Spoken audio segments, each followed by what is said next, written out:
I think that Bonebreaker smells DLC on the horizon. When the Skaven aren't huffing warp dust, they can sniff out when long-awaited content is about to land on their doorstep. It's the Thagaraki facing down the Fair Knights of Bretonnia in this one, but we're actually going to have two battles in this video, so stick around after the end screen for round number 2.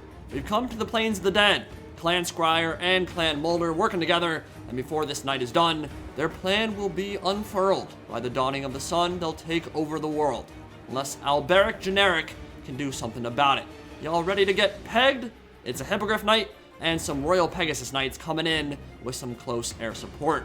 Royal Pegasus Knights are a very unique unit. One of the best examples of glass cannon in Total War Warhammer. They are uniquely suited for winning air battles and picking perfect engagements, because they can always fight on their own terms.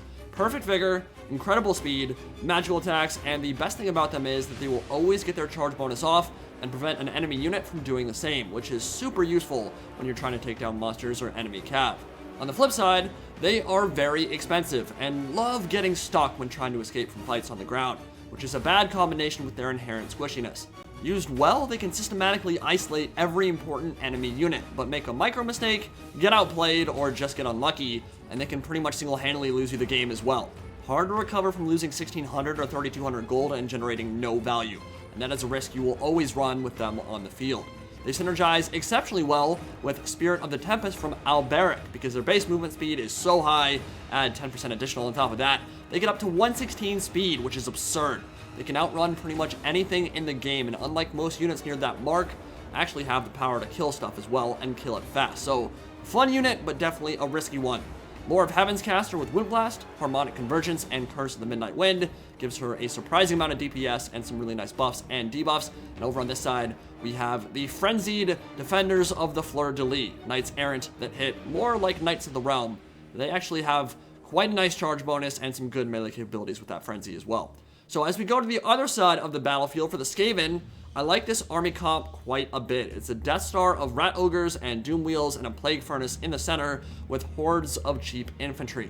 I do not recommend bringing Stormfirmer with Halberds in this matchup. You would think that'd be the go-to unit, but they just do not do enough for their price. They're way too expensive for what they do. But the Plague Furnace is really good because it will grind through Foot Squires, and a lot of the Bretonnian infantry give you the summons and give you that mass to kind of give you that bastion in the center of your army and cause some terror on the main line. And you've got Billowing Death and Plague Monk summons that pretty much delete peasants from the game. Not that anyone will notice. How do you tell the difference between a regular peasant and one who just fought Clan Pestilence? You can't. They both have the plague. So, we got Bordeleaux and the Thagaraki going at it, Royal Pegasus Knights on Overwatch, and we're going to try to snipe out that Plague Furnace or the Rat Ogre Bonebreaker early. And it's going to be tough because they have a lot of high mass units. Certainly a lot of high value targets that Royal Pegasus Knights will be really good at killing and isolating and destroying, especially next to Alberic de Bordeleaux. But those Doomwheels will be looking to put a lot of pressure early, and you're going to notice that my Hippogriff and my Royal Pegasus Knights are kind of going to mirror wherever those Doomwheels go. Because if they charge forward and try to get into the middle of my front line, I need to make sure I meet them with a charge and do a lot of damage when they first go in. And I'm going to also move my cavalry to the center of my formation and look to go right up the center, because these are clan rats, and even if they had spears, which I think some of them do, but a lot of them don't, we can still go right in for a frontal charge, bowl them over for the lady, destroy them, and pull out before they can do any real damage to us. The Rat Ogres are close by, but they're going to be a little bit slow on the uptake. Royal Pegasus Knights doing that, and then I realized, hey, I'm going to shoot the crap out of my own stuff with my fire arrows. Probably don't want to do that, and then I'll pull away from that fight. But on this side, Knights of the Fleur-de-Lis into the front of some more clan rats, sending them flying like bowling pins, and certainly not a bad way to start the battle. Very chivalrous, very noble indeed. Those charges always so satisfying for Bretonnia.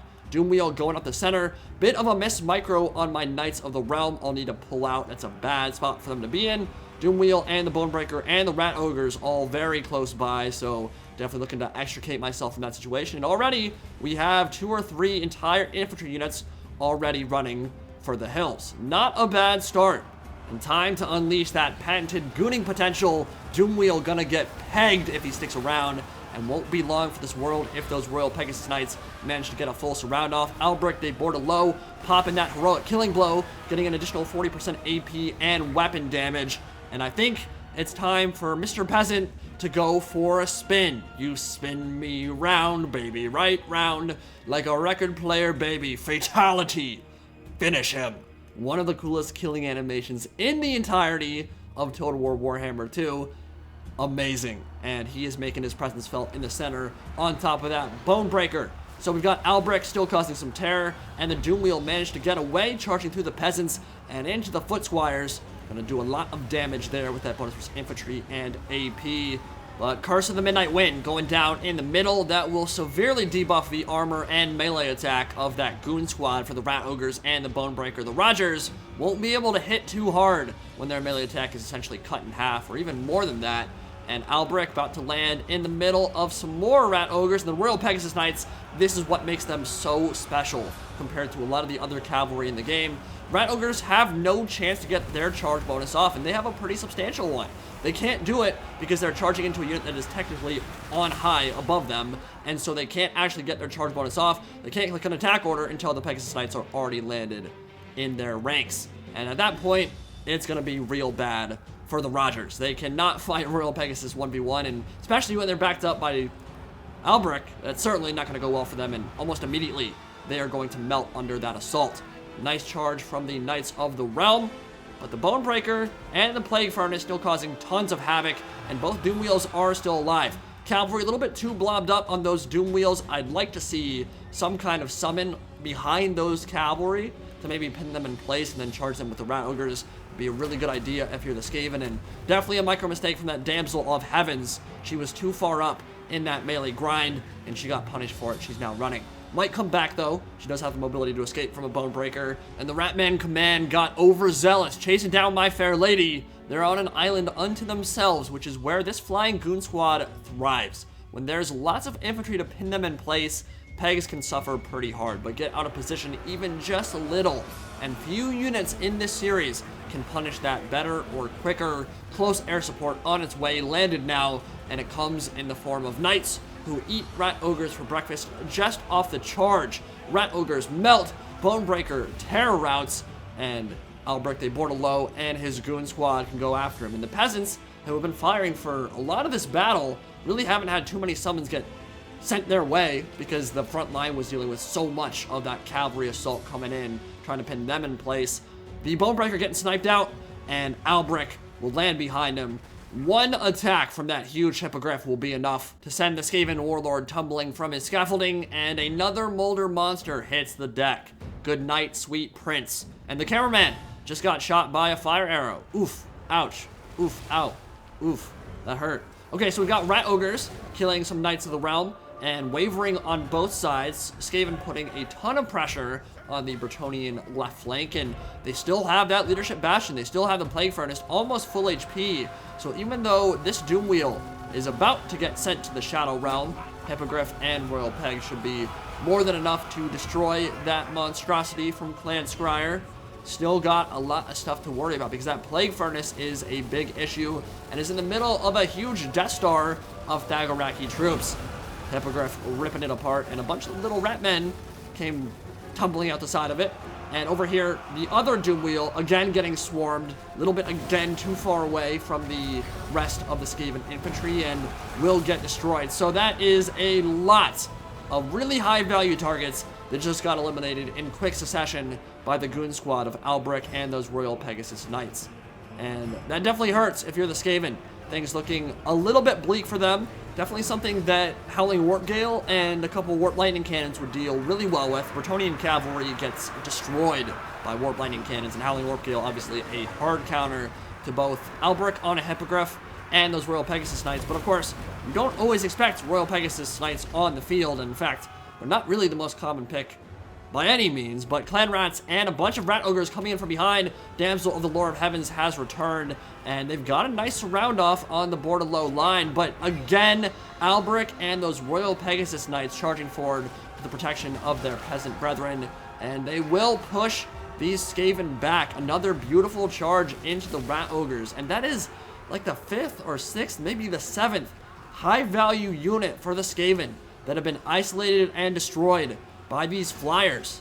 And this is why it can be so fun and so effective for a flying goon squad to get taken in. I mean, we've definitely shifted away in terms of the meta from what Warhammer 1 was, where you see a ton of those, like, you see double paladins and Lewin with the Sword of Corone, and just see like a bunch of gooning. We've definitely shifted away from flying meta quite a bit. With that said though, especially with Bretonnia, paladins have come back into the meta with their Guardian Aura, definitely a big deal. And this can work. I mean, this is definitely a build that can be very powerful, and to pretty much put the nail in the coffin for the Skaven here, the Plague Furnace will get isolated and eventually routed and destroyed by the same 2 units that have made the biggest impact on the battle so far. I mean, they really were amazing this game. Just went from unit to unit. Every time a unit was out of position for the Skaven, they would pounce on it, murder it, and it can work exceptionally well. So I like that build from the Skaven, honestly. I like the ideas he had there. I've seen quite a few builds like that work incredibly well, but it's high micro. It's high skill cap for sure. It can do wonders for you. It can take games off of really good players, but you've essentially got 6 or 7 units that require constant attention. None of them are fire and forget. Even Doomwheels, you've got to make sure you micro them constantly, and that can get really hard to manage well. I think Evan did a decent job with that there, but my job with the Bretonnians was infinitely easier. All I had to do was wait for a unit to get out of position, wait for them to make a mistake, and then pounce on it and give them a nice sweet pagan. And that is what Pegasus Knights can do for you.